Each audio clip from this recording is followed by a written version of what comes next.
Hai semuanya, jumpa lagi bersama saya Hendra Hilman di channel YouTube Hendra Hilman, dan juga bagi Anda yang di podcast, Anda bisa Anda yang di podcast, Anda juga bisa mengikuti channel saya ya. Nah, oke.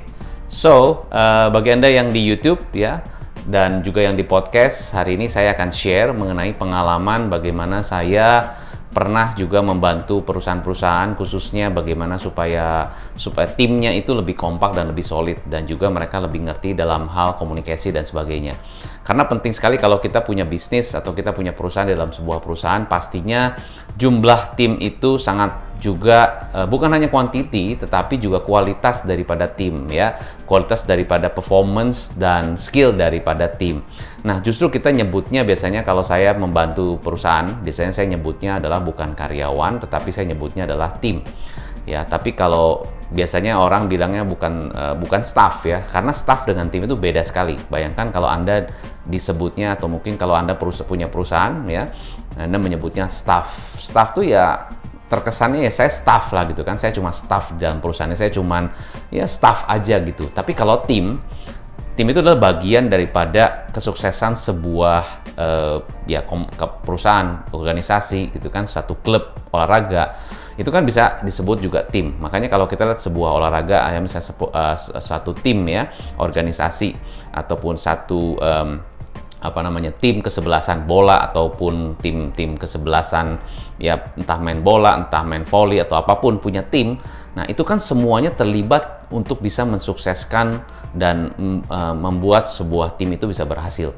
Dari mulai tim yang ada benar-benar pemain langsung, juga tim supportnya, juga tim untuk marketingnya, tim untuk pelatihnya, ya juga untuk tim misalnya untuk perawatan, dokter, kesehatan, semua itu bagian dari tim di dalam organisasi tersebut. Maka untuk bisa berhasil dalam satu bisnis atau satu organisasi, satu perusahaan, harusnya fokusnya bukan kepada hanya memiliki staff saja, tetapi juga punya tim. Nah, tim yang harus kita kuatkan ya, maka penyebutannya tim. Nah, saya rasa ini adalah hal yang sangat-sangat simple sekali. Nah, tapi basically begini, ini kalau kita punya tim ya, pastinya tim itu kadang-kadang ya kondisinya dimana ya mungkin ada yang semangat, ada yang lagi nggak mood, ada yang malas ngobrol, ada yang ya mungkin cuman asal datang ke kantor lalu kerja terus pulang gitu ya, ada yang mereka seneng ngobrol tapi juga ya pekerjaannya ke pending gitu kan, ada yang suka menunda pekerjaan, ada yang banyak alasan dan sebagainya, kondisi-kondisi yang ada di lapangan. So, kalau ini terjadi seperti ini, gimana caranya kita bisa menyikapi ini? Nah, tentunya adalah tim itu bisa berhasil, tim itu bisa sukses, itu pasti terpengaruh dari leadernya. Sekali lagi, tim itu bisa berhasil, tim itu bisa sukses, tim itu bisa mencapai hasil dan sesuai dengan performance-nya yang ada KPI dan sebagainya, itu karena leaders-nya memiliki satu sikap, memiliki satu skill untuk bisa memanage mereka dengan baik. Jadi kekuatan leader ini sangat-sangat penting untuk bisa memastikan timnya itu bisa kokoh dan juga kuat ya. Nah, itu kalau ngomong sih gampang nih coach, cuma prakteknya gimana? Nah, makanya dalam praktek ya tentunya kalau kita memanage tim itu kita mesti ngerti ya situasinya seperti apa, kondisinya gimana, di saat seperti apa kita mesti treatment bagaimana. Ada di dalam video saya di YouTube ya, itu tentang ada forming, storming, norming, dan juga performing ya.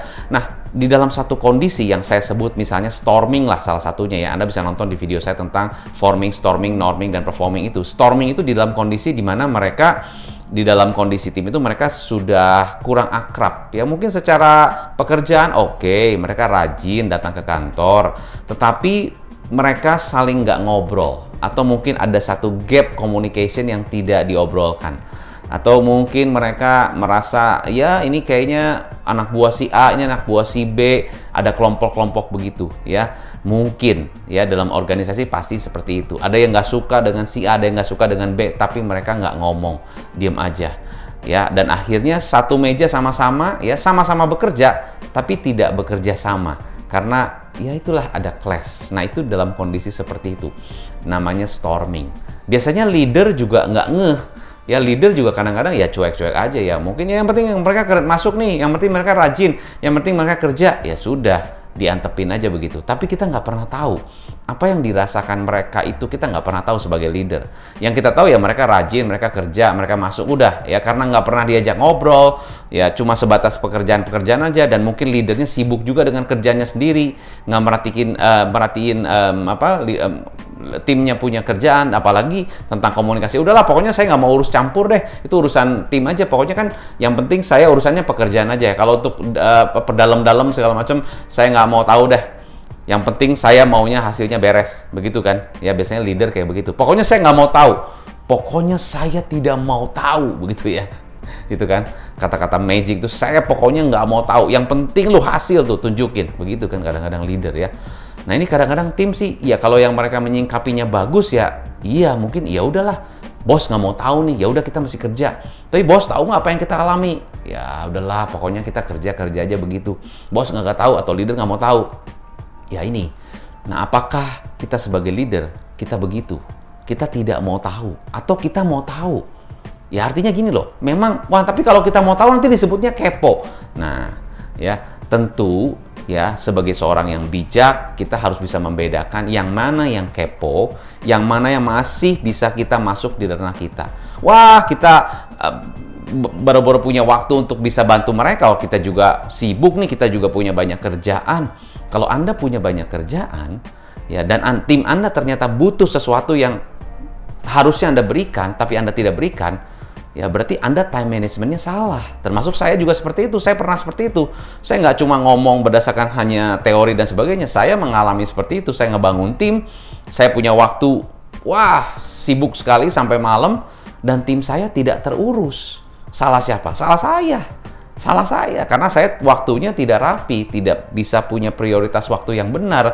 Di saat-saat jam kerja yang harusnya saya fokus, mungkin saya ke distract sana, ke distract sini, ke pending sana, ke pending sini, sehingga tidak saya urus dengan baik. Nah, itu yang terjadi. Nah, balik lagi, dalam kondisi storming, berarti sikap kita seperti apa? Berarti sikap kita kalau seperti itu terjadi ya, nah kita juga harus punya waktu, alokasi, memanage waktu kita untuk bisa bantuin mereka.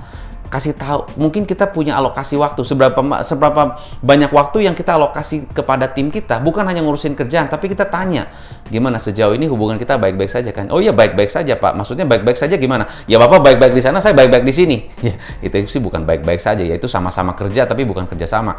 Maksudnya baik-baik itu apakah ada gap nggak selama ini, atau mungkin Anda ada yang kurang happy nggak dengan apa yang cara saya menjelaskan dan sebagainya, menginstruksikan pekerjaan, ada yang salah nggak? Oh enggak Pak, sejauh ini sih oke. Kamu kasih tahu saya ya kalau saya ada salah, sehingga saya tahu. Nah, saya tapi ada satu hal nih yang saya pengen kasih tahu sama kamu, supaya kamu jelas. Boleh ya saya kasih tahu begitu ya, ini demi kebaikan kamu. Nah, kita berikan semacam encouragement juga, dan mungkin kasih masukan yang positif.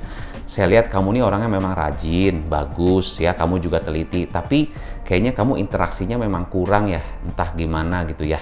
Ini sih bukan apa-apa ya. Tapi Pak, saya kan kerja nih Pak, saya fokus. Saya ngerti memang harusnya memang kerja seperti itu. Tapi ada baiknya juga kalau kamu bisa interaksi. Karena apa? Kan kita kerja tim, bukan kerja sendiri-sendiri. Ya saya ngerti, pastinya juga kita semua banyak kerjaan. Tapi apa salahnya kalau kita bisa saling ngobrol dan sebagainya, sehingga ada situasi yang lebih baik, sinkronisasinya lebih jelas antar mungkin cross division, atau mungkin antar peer, atas bawah dan sebagainya. Semuanya harus disinkronisasi dengan baik. Iya Pak, saya juga seperti itu, saya sudah coba Pak. Tapi kalau saya kasih tahu tuh mereka punya prinsip sendiri, saya susah kasih taunya, makanya saya males Pak. Ya, oh begitu. Ya itu kan perlu dibicarakan baik-baik. Kalau misalnya bisa saya bantu apa, mungkin saya bisa bantu menengahi atau menjembatani, boleh. Iya Pak, saya juga pengennya begitu. Karena kan kalau saya ngomong susah Pak, mereka kan begini-begini nih. Nah akhirnya kan timnya bisa curhat. Nah kalau timnya curhat kan kita enak ngobrolnya dengan mereka. Nah itulah tugas leader. Nah itu dalam kondisi storming. Dan bayangkan ya, tim kita dalam kondisi seperti itu ada leader yang bisa menengahi, memberikan satu solusi yang baik. Bukankah mereka akan semakin termotivasi untuk bekerja dengan baik? Dan kalau mereka bekerja baik, lebih kompak, siapa yang happy? Anda juga happy sebagai leader dan perusahaan juga happy. Nah itu poin saya. Jadi poin saya yang saya ingin highlight kepada Anda adalah, dalam topik kali ini khususnya adalah bagaimana sikap kita sebagai seorang leader. Kita bisa punya waktu ya untuk bisa bukan hanya kasih instruksi, bukan hanya kasih aturan, tapi bisa meng-coaching mereka. Ya, this is what we call a servant leader. Bagaimana kita bisa melayani mereka, mengalokasikan waktu untuk mereka, khusus untuk bahas tentang hal-hal yang mungkin selama ini tidak terungkapkan, atau ada blind spot yang mereka tidak ungkapkan, Anda ungkapkan. Nah, ini yang saya sebut adalah IPA atau Interpersonal Alignment. Kita bisa alignment satu-satu. Nah, ini banyak saya lakukan, dan juga banyak perusahaan-perusahaan yang mungkin perlu dibantu. Ya, bukan hanya tentang, oke nih SOP-nya seperti ini, aturannya seperti ini. Bukan hanya itu hard skill-nya. Tapi it's the soft skill yang penting. Nah, jadi banyak sekali bisnis-bisnis, perusahaan-perusahaan yang mungkin berkembang seperti yang kita lihat secara di luar, oke bagus, tapi dalamnya kita nggak tahu seperti apa. Nah, ini yang penting sekali harus kita kuasai. Dan kalau Anda tahu ini, dan Anda benar-benar bisa mengerti ini, ya, Anda bayangkan seberapa kuat tim Anda dan seberapa kompak tim Anda. Nah, kalau timnya kompak, seberapa bagus performance dari perusahaan Anda. So, itu yang ingin saya highlight.